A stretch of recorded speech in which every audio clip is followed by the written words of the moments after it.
Hi, I'm Rosenberg. Welcome to my latest YouTube video and podcast. Today I'm going to talk about a subject that will likely shake you up, upset you, make you nervous, maybe sad, or perhaps angry. My intention is not to upset you. Never. These videos, these podcasts, they are intended to educate you, to help you see what you cannot see when using your sense of reason, your own abilities to analyze problems, people, and try to come up with solutions. As many people know, I specialize in self-love deficit disorder, aka codependency. As far as I know, it is a trauma disorder. And I've talked about this hundreds of times through the use of my SLDD pyramid. Self-love deficit disorder is a trauma disorder that at its very core comes from being harmed as a child with a narcissistic and codependent parents. And from the attachment trauma, we have this core shame, this belief that I am fundamentally unlovable. I'm not likable. People aren't going to accept me only if I somehow find a way to make them feel good about themselves.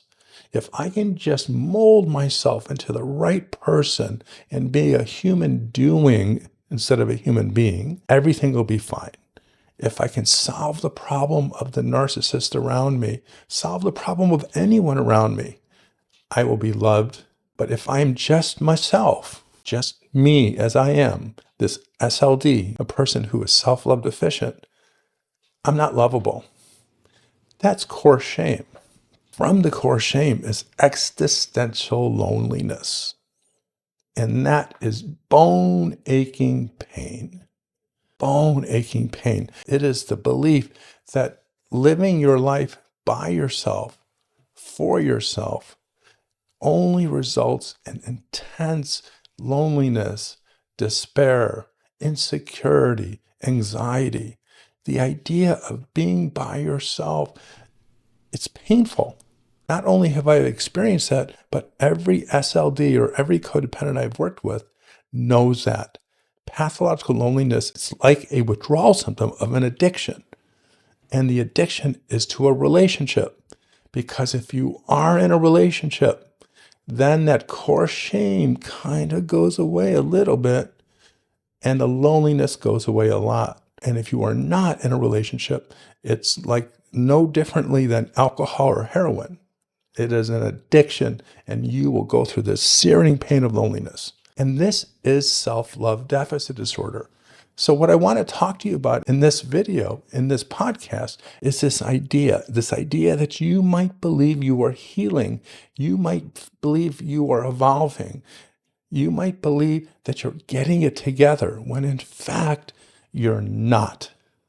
You are deluding yourself. You are lying to yourself, whether it's through your own denial systems or through a gaslighter who is trying to gaslight you, or it comes from your childhood, from those attachment trauma years that taught you that your happiness, your peace, your sense of stability comes when you are in a relationship taking care of another person. So you say you're healing, but maybe you're still really numb. You say you've done the work, you've journaled, you've seen therapists, you've seen all these videos and these podcasts, you've gone to retreats, but yet the burning, searing pain of shame and loneliness exists in your life. What if the reason that you are not free, that you are not feeling self-love abundant, not feeling good about yourself, has nothing to do with this idea of solving any problem that is coming up today, yesterday, or problems in the future? What if your life fundamentally is broken because of your self-love deficit disorder? This is what I am trying to explain in this video or this podcast. A lot of us believe that we've gotten a lot further than we thought. The therapy that we have participated in could have been very good. It could have been with an excellent practitioner. And in truth, you could have made progress. But SLDD is not your normal problem. Self-love deficit disorder is linked deeply into the unconscious mind and the conscious mind's connection to loneliness, sadness, fear of abandonment, and shame. And you cannot overcome it just by talking to someone about it. You cannot overcome it by going to inspiring workshops, watching inspiring videos, or having an inspiring therapist. So this is a hidden trap. This belief that you are solving a problem, but you really are walking around it, not really addressing it, always avoiding pain. And it's not that there's something wrong with you. It's not that you're making bad decisions. You are not understanding self-love deficit disorder. I've gone to great pains in trying to figure it out, to be honest, for myself. I have this history of falling in love with pathological narcissists and marrying them. And it was very, very painful. And it brings up a lot of shame. Not as much as before, but there's still some there. When you try to get it right, when you try to make a decision, when you try to do what is good for you, you use your heart, you use your intuition, you rely on your experience, and you make the same mistake over and over and over again. The soulmate in the beginning inevitably becomes your cellmate. If you feel stuck in painful relationship patterns, you're not alone. I've already helped thousands break free from what I call self-love deficit disorder and how to finally choose self-love over the insanity you create for yourselves. Work with me. My psychotherapy can help.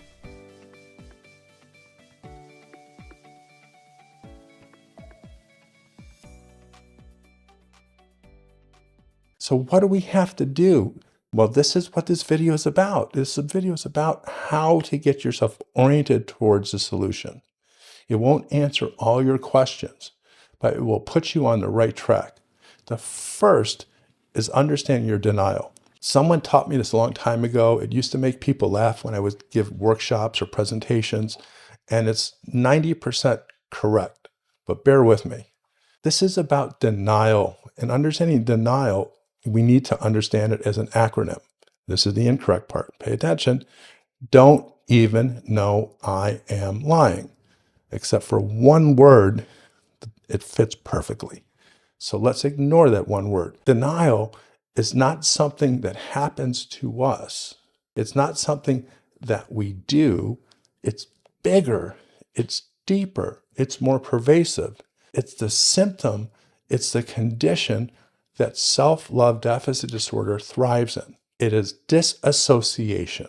Denial, don't even know that you were lying, is disassociation. Now, disassociation is a very broad concept.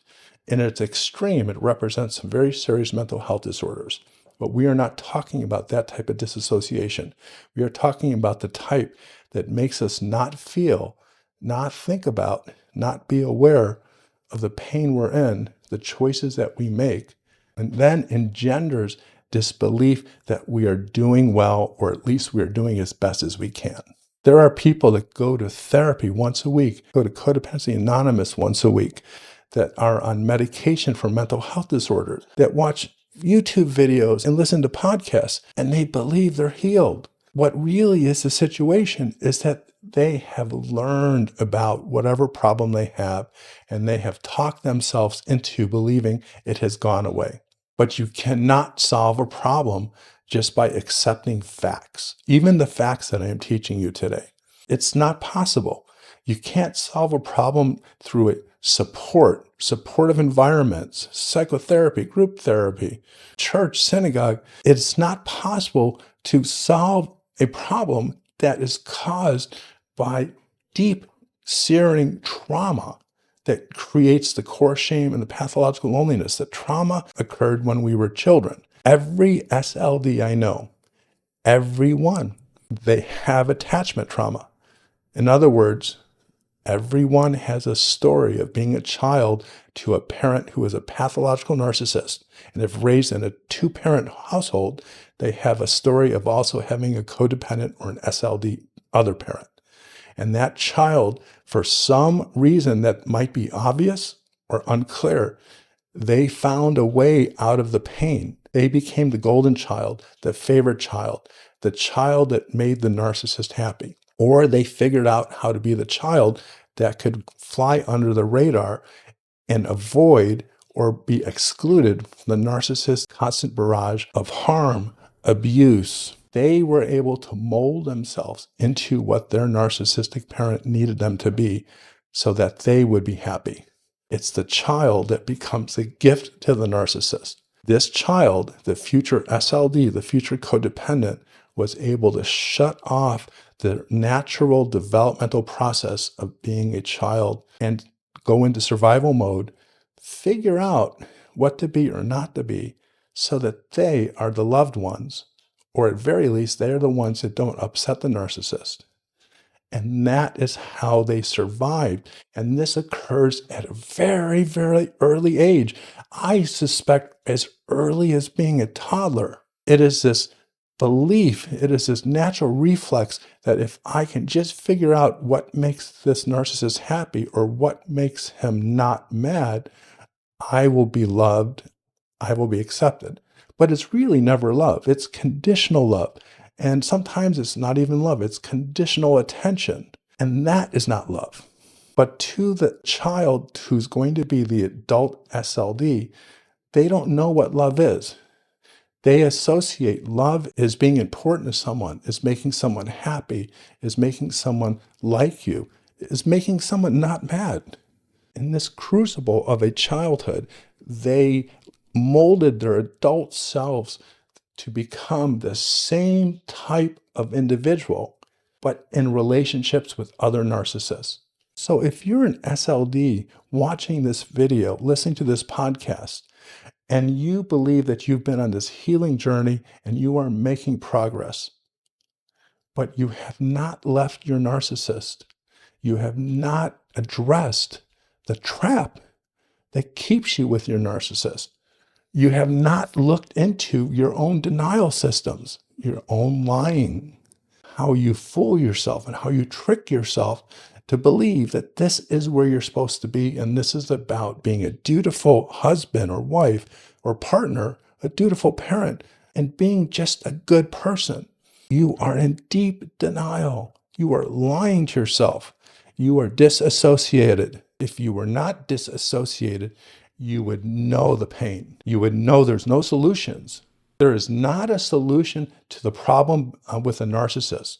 If you are in a relationship and you're looking for a solution to solve it, you can't solve it from within the relationship.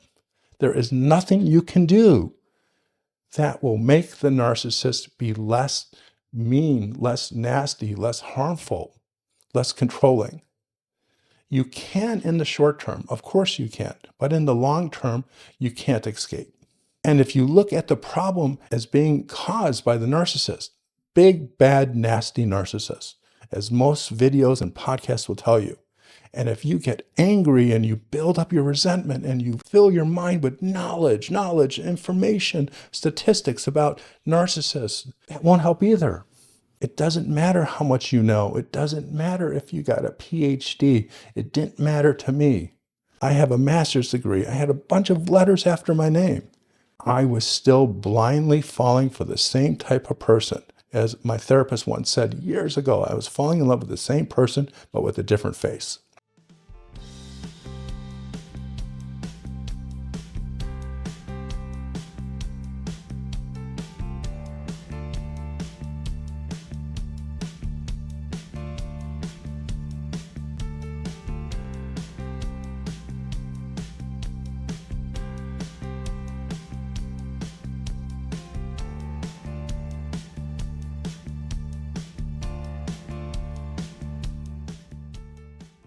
So what is the solution? If it is true that this healing path has never really gotten you to where you need to be, this healing path really is not more than a bunch of self-lies, what do? Well, that is the solution I talk about. That is where my heart lies. That is what I have been doing for the last 37 years, which I believe is the amount of time I've been a psychotherapist. But specifically in the last 15 years, I developed this self-love recovery program. And it is a 10-stage treatment program for SLDs to solve permanently, to neutralize permanently, to get rid of permanently your SLDD, and from there, develop and strengthen and become your self-love, abundant future self that you always deserve to be, but never knew how to get there. And I wish I could tell you it's easy. I wish I could say, hey, just read my books, which I do recommend. My Human Magnet Syndrome book, my Codependency Revolution book, or my Human Magnet Syndrome workbook, which, by the way, the workbook is brand new. And it is designed for both the Human Magnet Syndrome and the Codependency Revolution. Those books are important because they will tell you what is going on and what exactly is this pernicious, almost impossibly to treat, to get rid of disorder. What is this problem that promotes our lying to ourselves, our denial systems? Why do we disassociate? It explains what most people have not been able to explain, and then sets up the eventuality, the hopeful eventuality of you being in treatment that specifically addresses the problems, the core issues of SLDD, the attachment trauma, the core shame, the pathological loneliness, the addiction. Because in truth, what is SLDD or codependency? If you ask everyone just understands it because of its symptoms. Look at this pyramid. Just look at it for a second. Just focus on it. This is you. This explains why you have not been able to find peace and happiness and love, why your life has become one nonstop calamity, why you keep lying to yourself, why you dissociate so that you can exist without a lot of pain. You can overcome this. There are therapists who understand trauma. There are therapists who have read my book. There was a period of my time I traveled all around the United States and a few places overseas to give trainings. Therapists understand this idea of trauma, core shame, pathological loneliness, the addiction. And if they don't be shy. Suggest they read my book. And it sounds like I'm self-serving. It sounds like I'm trying to sell books. I'm really not at this point. I do at other points, just to be fair, but not at this point. This is about survival. This is about your life. And in the last 13 years that my books have been published, I have gotten so few negative comments from mental health providers. My stuff resonates with them because it comes from basic, standard mental health understandings, concepts, and theories. So stop avoiding the pain by going somewhere else and becoming numb. Stop deluding yourself and paying all this money for these workshops, these programs, this therapy that is not doing anything for the problem. You can overcome this. You can turn this denial and know that you're lying to yourself and catch those lies, isolate those lies, and replace them with honest reflections, courageous assessments of who you are, how you're feeling, and what you have to do. I have to tell you my Surgeon General warning, and I joke about this, but the idea is serious. In America, we have on our cigarettes, we have this warning. It says if you smoke cigarettes, you'll get emphysema and it could lead to heart disease or something like that. And the Surgeon General is the United States top physician who, for some reason that I don't quite understand, they come up with warnings on toxic materials, cancer-causing materials, and try to warn consumers. So my Surgeon General warning is, if you do this work, if you break down the walls of disassociation, if you stop denying and isolating the self-lies, and you face the stinging, horrendously difficult to believe, to understand, and to embrace shame and loneliness, you can get better. Find a therapist that understands trauma, that understands the developmental pathways included in normal attachment process. Almost every mental health therapist I know was trained on attachment theory. We all know that who we become as adults is based in, by a large degree, the way that we were raised and the environment in which we lived as children. If I can help you more, please don't hesitate. Go to my website at selfloverecovery.com. I also provide psychotherapy and, of course, my self-love recovery treatment. And if that interests you, let me know. Email me. We'll get you started, and I'd love to help you on your journey. But if all I can do is to open up your mind and get you to shift from the I am healed, I am recovering, and realize that you're just in a hamster wheel. You think you're moving forward, but you're not. Then I've achieved my goal for this video.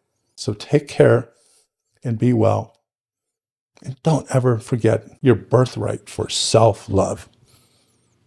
You own it, you deserve it, and you're going to have to fight hard to get it. Take care.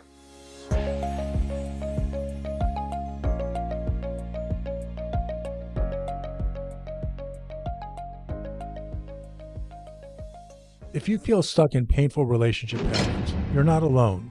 I've already helped thousands break free from what I call self-love deficit disorder and how to finally choose self-love over the insanity you create for yourselves. Work with me. My psychotherapy can help.